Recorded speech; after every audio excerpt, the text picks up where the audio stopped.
ছাত্র জনতার আন্দোলনের সময় গেল জুলাইয়ে পুরান ঢাকায় গুলিবিদ্ধ হয়ে মারা যান বোরহানউদ্দিন কলেজের শিক্ষার্থী নাদিমুল হাসান।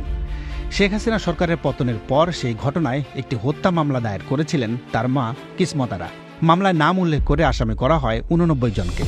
বাদী নিজেই বলছেন এদের অনেককেই তিনি চেনেন না, যদিও কাদের মাধ্যমে মামলা হয়েছে সেটাও বলতে চান না তিনি। আমি তো চিনি না এদের, ঠিক আছে, কিন্তু যাদের মাধ্যমে আমি এই জিনিসটা করেছি ওনার এই নামগুলো দিয়েছে। এটা ভুল, এখন ওনার ভুলবশত দিচ্ছে না কি হয়ে দিচ্ছে আমি সেটা বলতে পারি না। এরকম কাগজ নিয়ে আসছে, যেমন এই বলছে সিগনেচার করেন। এখন আপনি যদি এসে বৈশা করেন আমি কিছু করতে পারি বা দেখতে পারি।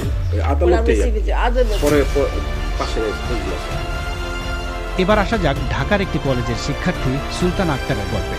পুরান ঢাকায় নাদিম যেদিন মারা যান, কাকতালীয়ভাবে ঠিক সেই সময় সুলতানাও ছিলেন ঘটনাস্থলে। কিন্তু এর মাসখানেক পরে যখন হত্যা মামলা দায়ের হয়, তখন সুলতানা জানতে পারেন এই ঘটনায় আসামি করা হয়েছে তার বাবাকে। যে ছেলেটা হচ্ছে আমার সামনে মারা যায় গুলিবিদ্ধ, তার মামলা হচ্ছে আমার বাবাকে দিচ্ছে।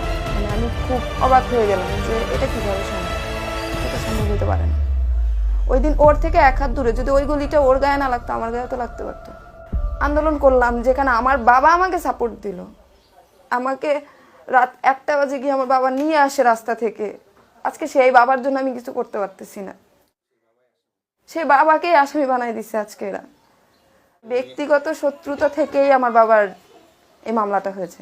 কারণ রাজনীতিক কোনো পলিটিক্যাল বিষয় থেকে আমার বাবাকে মানে আপনার আসামি করা হবে এই ধরনের কোনো মানুষ নাই আমার বাবার পিছনে। সুলতানা বাবার নাম মামলা থেকে বাদ দেওয়ার অনুরোধ নিয়ে যান ছাত্র আন্দোলনে নিহত নাদিমের মা ও মামলার বাদী কিসমত আরার কাছে।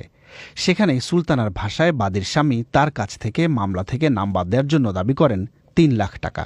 তো উনি হচ্ছে সবার নামে কমপ্লেন দিচ্ছে, থানা খাবে, এই খাবে, সেই খাবে, মানে সবাই টাকা খাবে ওনার থেকে এরকম।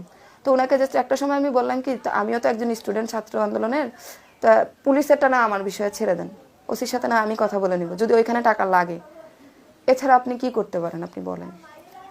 উনি উঠে বলল যে আচ্ছা ঠিক আছে, 3 লাখ টাকা নিয়ে এসেন, আমি মামলা উঠাই দিব।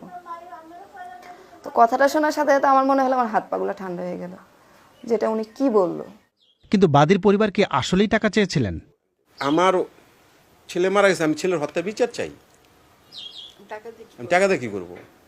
আমি টাকা চাইলে তো আমি তাহলে আমার হত্যার বিচারের কোনো পাইলাম।